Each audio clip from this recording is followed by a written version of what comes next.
अंतिम तीर्थेश वर्धमान स्वामी के शासन में हम सभी विराजते और उनकी यह पावन पीयूष देशना हम सभी के लिए परम उपकारी। अनादिकाल से हमारी आत्मा में जो जन्म, जरा और मृत्यु रूपी रोग लगे, उन रोगों का उपशमन करने वाली कोई परम औषधि है तो वह एकमात्र यह जिनवाणी। भव्यात्माओं,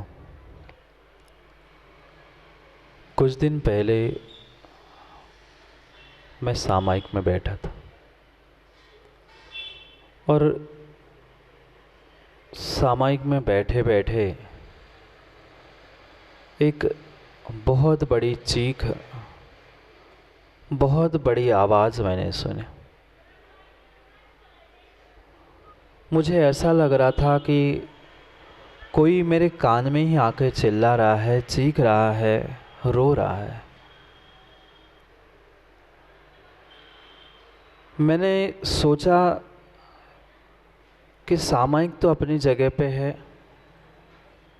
दया भाव करुणा भीतर से एकदम से जागृत हुई और आँख खोल के देखा, ना आगे कोई था, ना पीछे कोई था, ना कान के पास कोई था। मैंने सोचा हो सकता है कुछ भ्रम हुआ हो। पुनः मैंने आँख खोलकर अपनी सामायिक करना प्रारंभ की। पुनः 5-10 मिनट नहीं हुए, पुनः किसी जीव की चीखने चिल्लाने की आवाज़ आई। अब मैंने सोचा कि शायद बाहर तो कोई नहीं है, हो सकता है कोई भीतर से चिल्ला रहा, हो सकता है कहीं भीतर की ही आवाज़ आ रही हो। सो मैंने सोचा चलो और गहराई तक पहुंचा जाए। उतने में एक जीव बोल पड़ा, गुरुजी आप सब पे दया करते हो, सब पे करुणा करते हो, मुझ जैसे छोटे से जीव पर भी तो दया करो। मैं सोचने लगा, मैंने किस पे दया की? मैं तो अहिंसा महाव्रत का पालन करता हूँ, मैं सब जीवों पे दया के भाव रखता हूँ। वो कहता है, गुरुजी इस संसार में मेरे लिए आप ही एक शरण हो, आप जैसे दिगंबर गुरु ही मेरे लिए शरण है। बाकी कोई मेरी चीख, कोई मेरा चिल्लाना सुन भी नहीं पा रहा है। कम से कम आप सुन रहे हो तो मेरी दिल की बात सुन लो। मैं अपनी बात आपसे कहना आया हूँ और आप चाहो तो मुझ पर दया करुणा करके मेरी रक्षा कर सकते हो। मैंने पूछा, पहले तू ये तो बता, तू है कौन और किस कारण से तू चीख रहा है, चिल्ला रहा है, क्यों रो रहा है, किसने तेरे साथ क्या किया? मैंने कुछ गलती की? वो कहता है, गुरुजी आपकी गलती नहीं है, पर आपके कुछ ऐसे भक्त हैं, आपके कुछ ऐसे भक्त हैं, सच्चे देवशास्त्र गुरु को मानने वाले हैं, पर फिर भी उनके भीतर दया करुणा नहीं है। मैंने फिर से पूछा, भाई ऐसी क्या बात हुई, कुछ तो बता, क्या बात हुई, कुछ तो बता।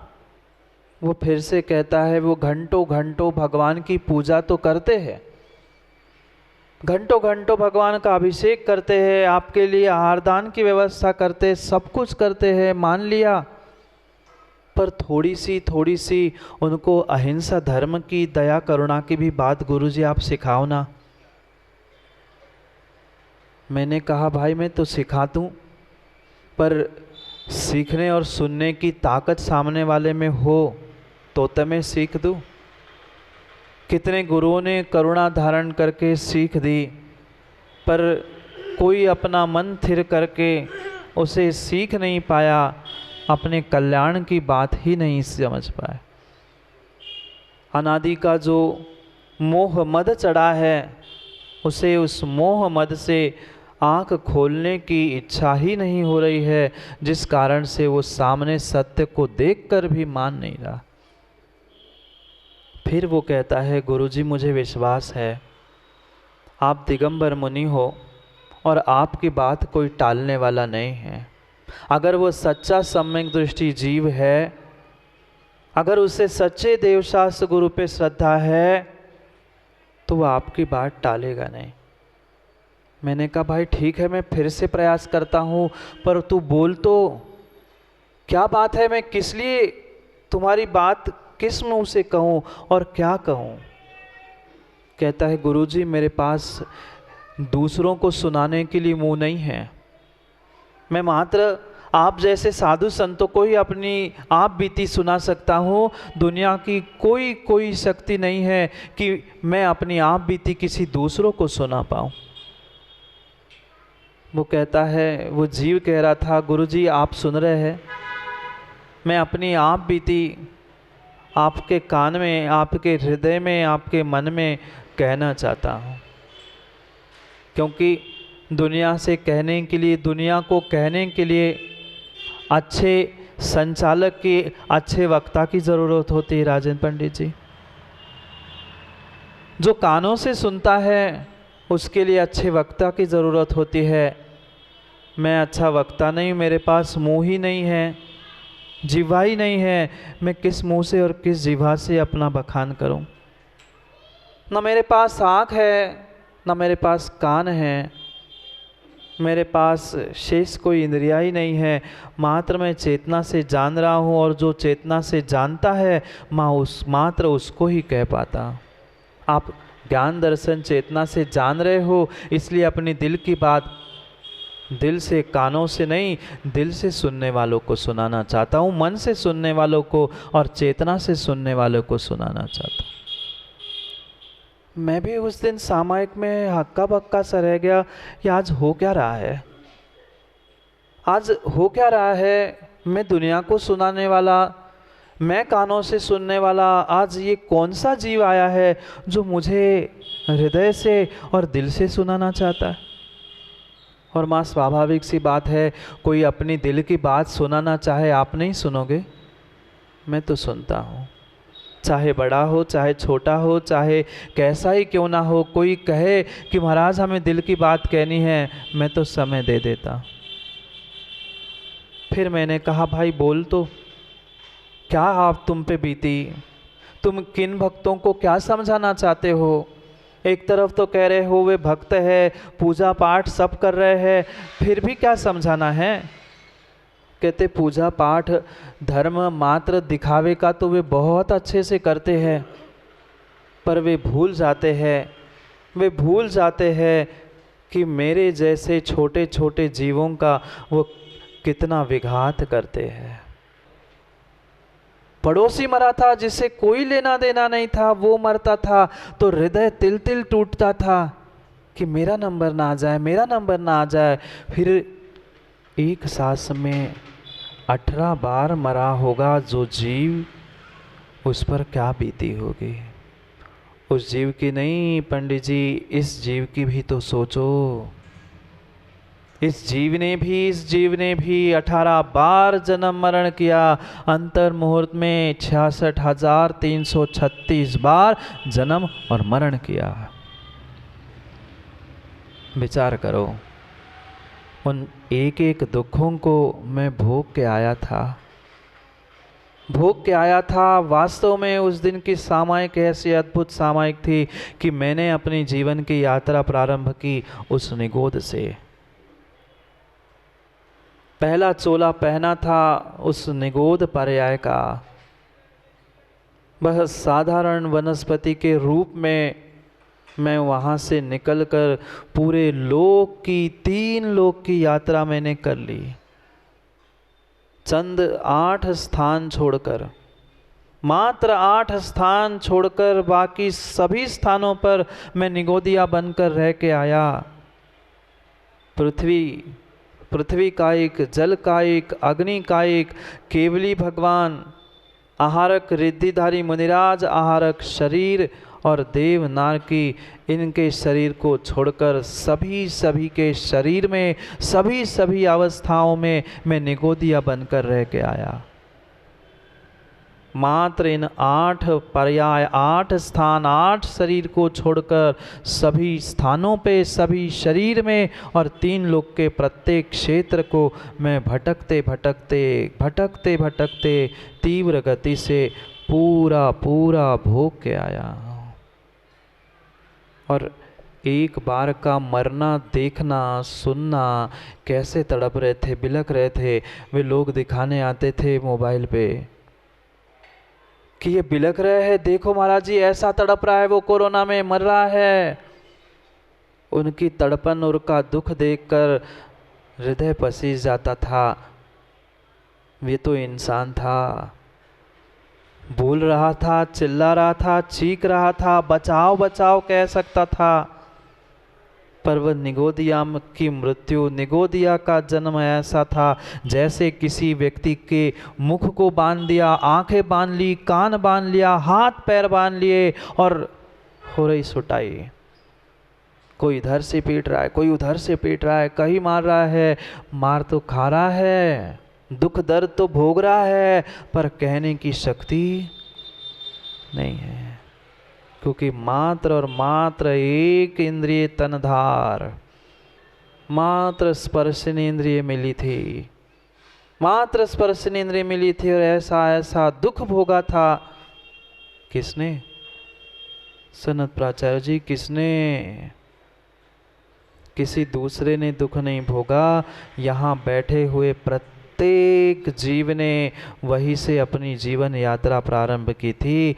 आप नहीं, मैं भी नहीं, वो भी, सब ने वहीं से यात्रा प्रारंभ की। सोचो, विचार करो, क्या दुख भोगे होंगे हमने, क्या माँ वर्तमान का दुख है। थोड़ा सा कष्ट आता है, थोड़ी सी परेशानी आती है, आंखों से गंगा जमुना बहती है। थोड़ा सा कह दिया, एक दिन दोपहरिया में निकलकर महावीर जयंती के जुलूस में आ जाना, माताएं कहती महाराज जी इतनी गर्मी है, हम कैसे चलेंगे, हम कैसे नृत्य करेंगे, हम कैसे उत्साह मनाएंगे, इतनी गर्मी पड़ रही है। जाके देख लो, याद कर लो उस निगोदिया पर्याय की, कहाँ गर्मी, कहाँ ठंडी, कहाँ कुछ नहीं विवेक था। अरे क्या गर्मी गर्मी गर्मी करके रो रहे हो, जब थोड़ा सा पुण्य का उदय आया था, थोड़ी सी लेशाओं में मंदता आई थी, वह अग्नि का एक, पृथ्वी का एक, जल का एक, पता नहीं कितने स्थानों पे पुनः भटके। दौड़ चल रही थी ना, सुख के लिए दौड़ चल रही थी। सोच रहा था इस निगोद पर्याय में, निगोदिया पर्याय में सुख नहीं है, चलो थोड़ा सा बड़ा व्यक्ति बन जाऊंगा, बड़ा जीव बन जाऊंगा, बड़ा आदमी बन जाऊंगा। आप भी तो लोग यही सोचते हो, बड़ा आदमी बन जाऊंगा, बड़ा ज्ञानी बन जाऊंगा, बड़ा व्यक्ति बन जाऊंगा। बड़ा बनने के बाद कुछ बड़ा मिला नहीं रज भाई, बड़ा तो मिला पर सुख नहीं। क्या मिला माँ? बड़ा सुख खोजने गए थे, बड़ा सुख के बदले में उससे भी बहुत बड़ा दुख खरीद के घर ले आए। परम सत्य बात यही है। अति पुण्य उदय मम आयो, बहुत पुण्य का जब उदय आया, तब जाके वह निगोद पर्याय से छूटकर, भले ही एक इंद्रिय थे, भले ही एक इंद्रिय पर्याय मिली थी, भले ही वह स्थावर पर्याय मिली थी, पर कम से कम वह भाव कलंक प्रचुरा, जो प्रचुर मात्रा में कलंक था, निगोद का कलंक था, वह छूटकर मंदलेशा, भद्र परिणाम, कषायों की मंदता आदि पुरुषार्थ के द्वारा जीव उस निगोदिया से स्थावर पर्याय को प्राप्त कर ली। अपने आप नहीं होता, ये बहुत अच्छे से वह पंडित जी समझने की आवश्यकता है। कोई भी कार्य संसार में अपने आप होता ही नहीं है। प्रत्येक कार्य बुद्धि पूर्वक ही छद्मस्त को करना पड़ता है। बिना पुरुषार्थ के, बिना बुद्धि पूर्वक किए कोई कार्य संभव ही नहीं है।